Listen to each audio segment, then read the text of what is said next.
Why do people keep walking out of your life? Friends vanish, relationships crumble, and you're left wondering, what did I do wrong? But what if the reason isn't rejection, it's redirection? In this video, we're going to uncover 7 powerful biblical truths that explain why people leave you and how it may be God's hand, not just coincidence. Backed by scripture and ancient Bible wisdom, this might just reframe everything you thought about loss and reveal what God is preparing you for next. See, when people leave your life, especially the ones you thought would stay, it feels like a personal failure. You question your worth. Your trust in others weakens. But what if I told you this painful pattern could actually be a spiritual sign that God is setting you apart for something greater? Throughout the Bible, the people God chose were often first separated. Abraham had to leave his entire family. Joseph was sold by his own brothers. Even Jesus was abandoned by the very people he came to save. Rejection didn't mean they were forgotten. It meant they were being positioned. In the next few minutes, we'll walk through 7 biblical reasons why certain people are removed from your life, and how each one might be a marker that you're walking in a divine calling. This isn't just theory. This is Bible-backed truth that will help you stop mourning what left and start preparing for what's coming. Let's start with the first reason, and it might explain something you've never understood about your past relationships. Sign number 1. God is protecting you from future harm. Have you ever had someone leave your life unexpectedly and you just couldn't make sense of it? Maybe it was a friend you trusted, a partner you thought you'd spend your life with, or someone you never imagined growing distant from. The separation felt abrupt, unfair, and painful. But what if that disconnection wasn't a breakdown, but a breakthrough? When God chooses you, He doesn't just call you, He covers you. That means removing anything or anyone who could threaten the future He's preparing. And sometimes, the very people you wanted to bring with you into your next season were only meant for your last one. Their chapter in your story was real, but not meant to be permanent. Look at the story of Abraham and Lot in Genesis 13. These two were family. They had history. But as their blessings grew, so did tension. Eventually, they had to part ways. It wasn't just about grazing land or livestock. It was a divine separation. God was preparing to establish His covenant with Abraham, and Lot couldn't be part of that process. His presence, though familiar, was not aligned with the promise. Sometimes the people we fight hardest to hold on to are the very ones God is gently removing, not because they're bad, but because their influence could delay or even derail your calling. You may not see the danger right now, but God sees everything. He sees the conversation you didn't hear, the future decision you couldn't predict, and the direction your life needs to go that they would only hinder. And here's the hard part. It won't always feel like protection. It might feel like abandonment, like rejection, like unanswered prayer. But spiritual growth often requires emotional pruning. Just like a gardener cuts off healthy branches to preserve the tree, God sometimes removes people who look fine on the outside, but aren't part of the fruit He's about to produce through you. When you are chosen, you are set apart. That means your journey will include intentional distance from some people you once walked closely with. And while it hurts in the moment, many of God's greatest moves begin with separation. Abraham didn't step into his destiny until Lot was out of the picture, and sometimes neither will you. So if you've been grieving a disconnection that you didn't ask for, take heart. You may not understand it now, but one day you'll thank God for the people He removed, just as much as you thank Him for the ones He brought in. God's protection doesn't always come with warning signs. Sometimes it looks like a door quietly closing or a relationship slowly fading. But don't misinterpret the silence. When God removes, He replaces.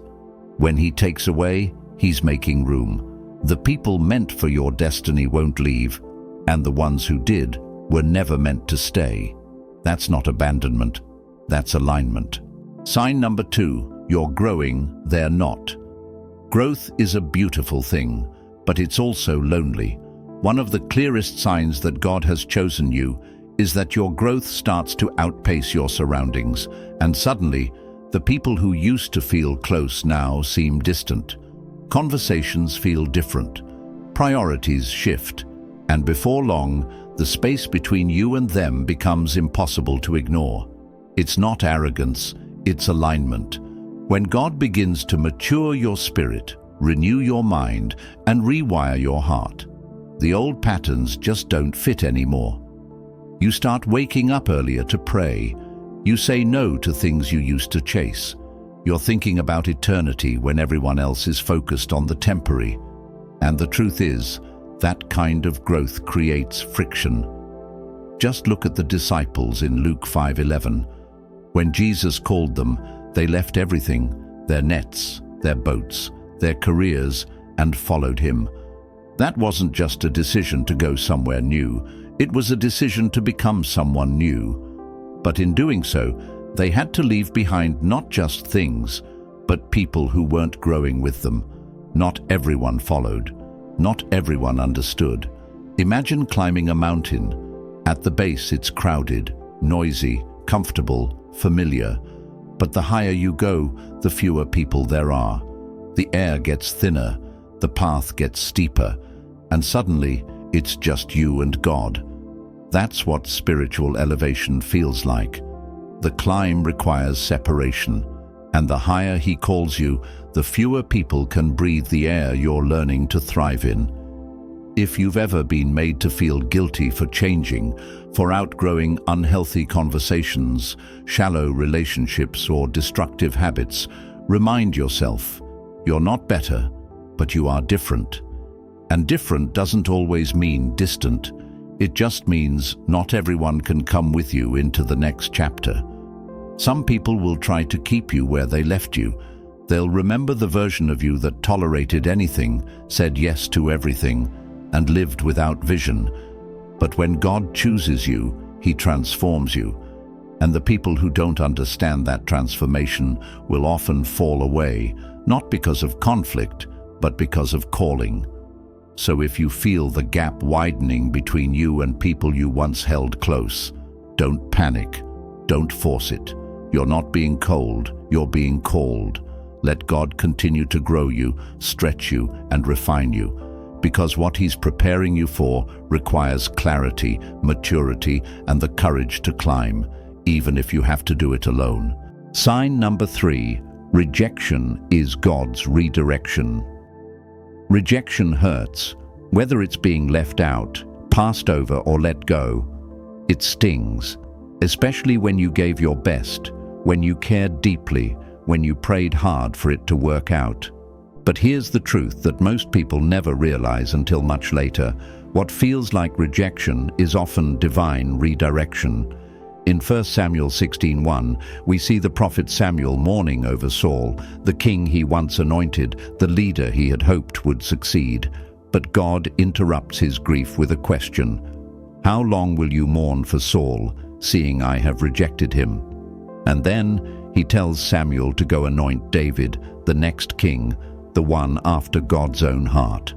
What looked like the end was actually the setup for something greater.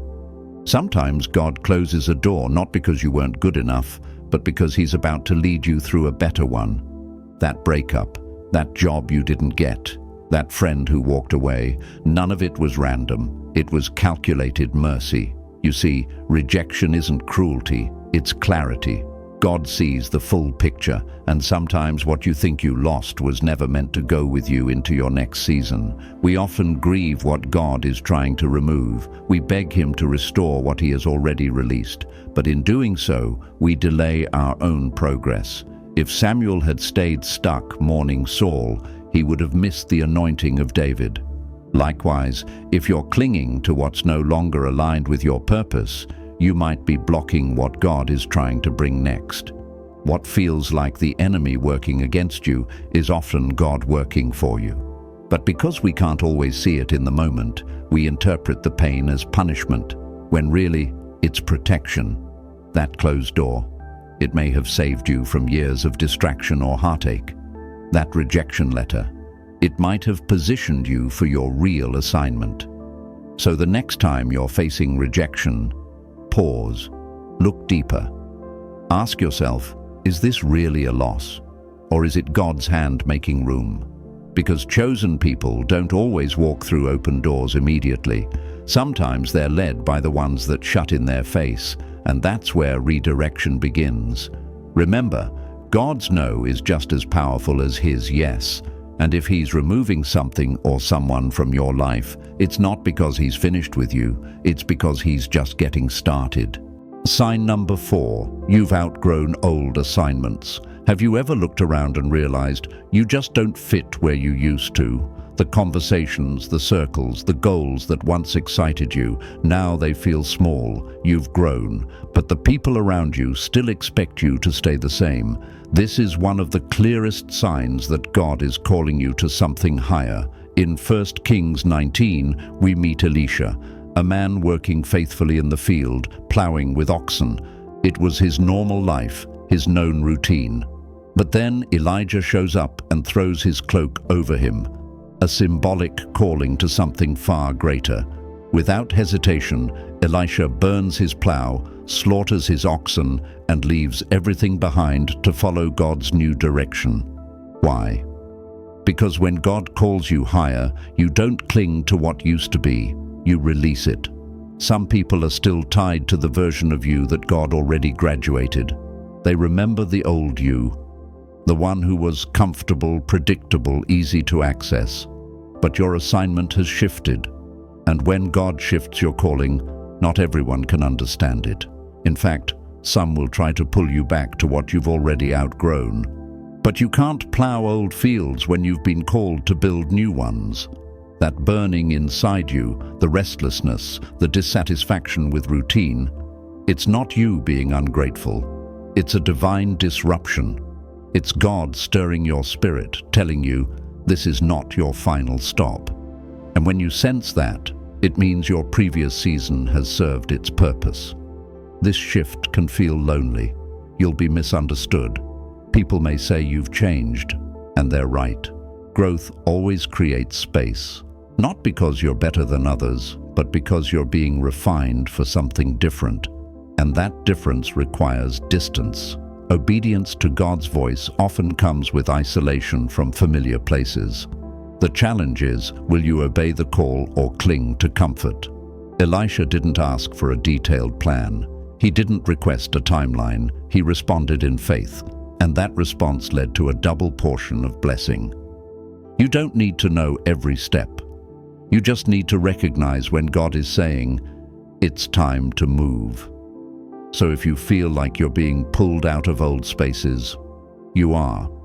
And it's not a demotion, it's elevation. Your current discomfort is not the end. It's the signal that your old assignment has expired and a new calling is beginning. Sign number 5, God removes distractions from your purpose. Sometimes the greatest threat to your calling isn't failure, it's distraction. It's the invitation that sounds important, the friend who always needs your time, the good opportunity that isn't God's opportunity. But when your purpose starts to unfold, God begins to cut the noise. He narrows your focus, not to punish you, but to protect what He's building through you. In the book of Nehemiah, we find a powerful moment. Nehemiah was leading the effort to rebuild the walls of Jerusalem, a critical mission for God's people. But in chapter 6, some men came, pretending to be friendly, asking him to leave his work and meet them. Nehemiah's response?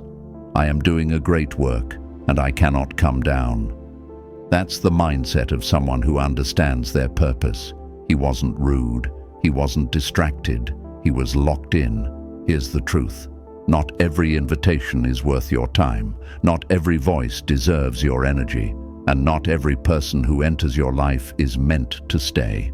When God gives you a vision, He will also protect that vision, sometimes by removing people, plans, or even comforts that would pull you off course. It might feel confusing. Maybe certain friendships are fading. Maybe you're no longer invited to the same conversations or groups. Don't panic. That disconnection is often divine. God is saying, focus here, stay on the wall, don't come down.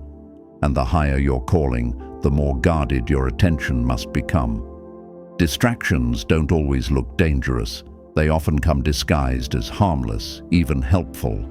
A casual chat, a recurring drama, a project that sounds good but slowly drains your purpose. That's why discernment is essential. Just like Nehemiah, you must learn to say, "No, I'm doing a great work." God will sometimes isolate you so He can clarify you.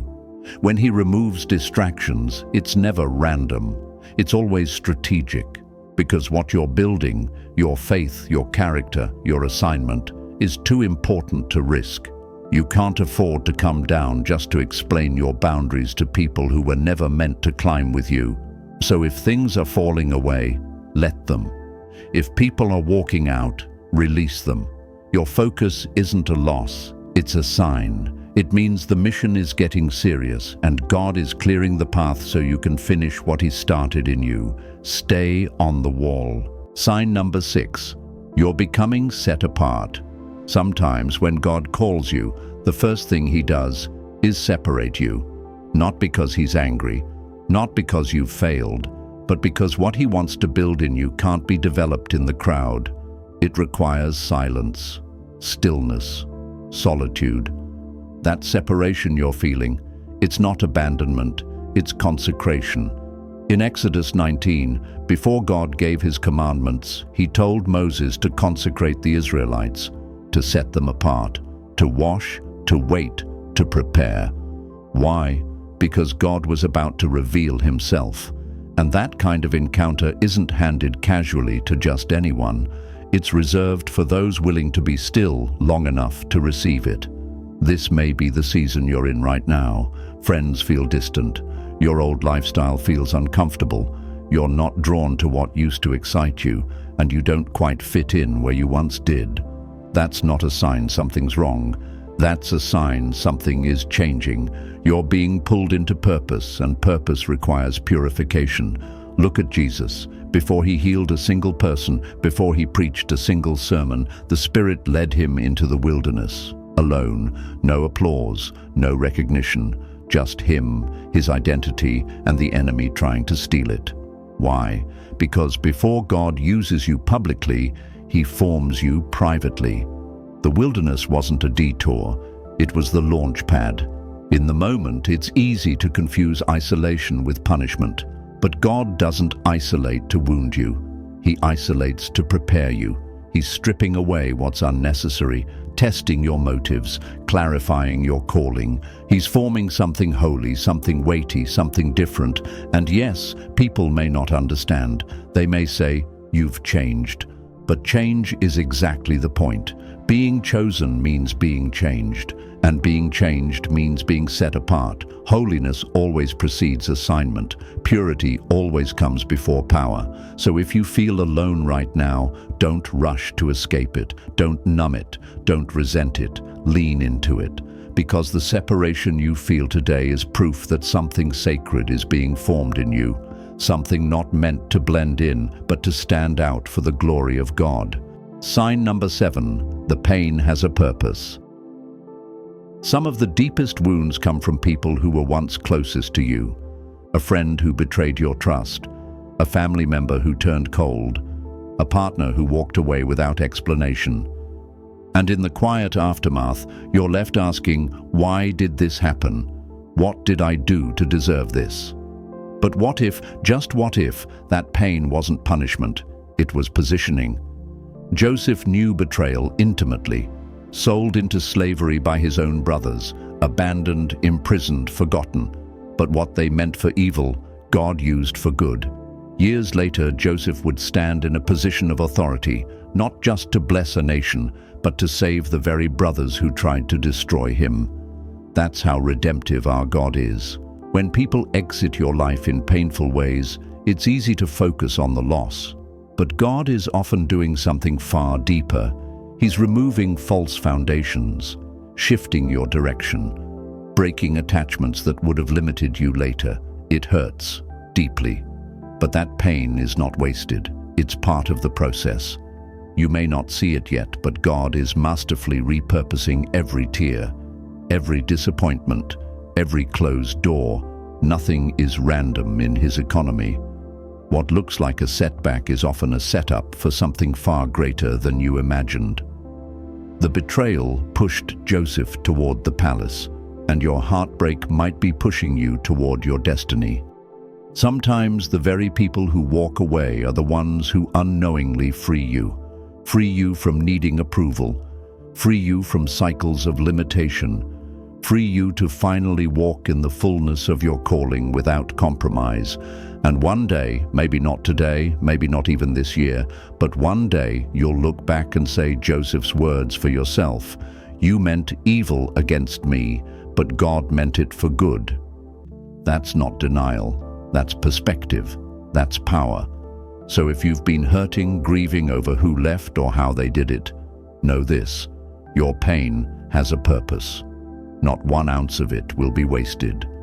God is too wise, too intentional, too loving to let it break you without also letting it build you. This is not your ending. It's the beginning of something greater. If people have left your life, know this: God is working in it. Every separation, every goodbye, every unexpected distance, none of it is happening without purpose. In this video, we've explored the subtle, sometimes painful signs that God is not just allowing people to walk away. He's guiding it, not to harm you, but to protect your calling, redirect your steps, and prepare you for something greater. Take a moment to reflect. Think back. Who has left your life? A friend you thought would always be there? A relationship that ended suddenly? What did that pain produce in you? Maybe it forced you to rely more on God. Maybe it awakened a deeper strength or clarity. The truth is, those departures weren't endings. They were openings. Openings to grow, to heal, to become who you were always meant to be. Let's continue this conversation together. Which of these signs hit home for you? Was it the reminder that rejection is really redirection, or the realization that your growth made some people fall away? I'd love to hear your story, so drop a comment below. And if you know someone struggling with the pain of separation, share this with them. Like, subscribe, and join this growing community as we walk through God's wisdom together. Because here's the promise: God isn't taking people away to punish you. He's clearing the path. He's removing distractions. He's making space for purpose, alignment, and peace. You're not being abandoned. You're being positioned. So take heart. Breathe deep. The people who left weren't meant to stay, but the purpose God has for you, that's forever. Stay encouraged, stay faithful, and I'll see you in the next video.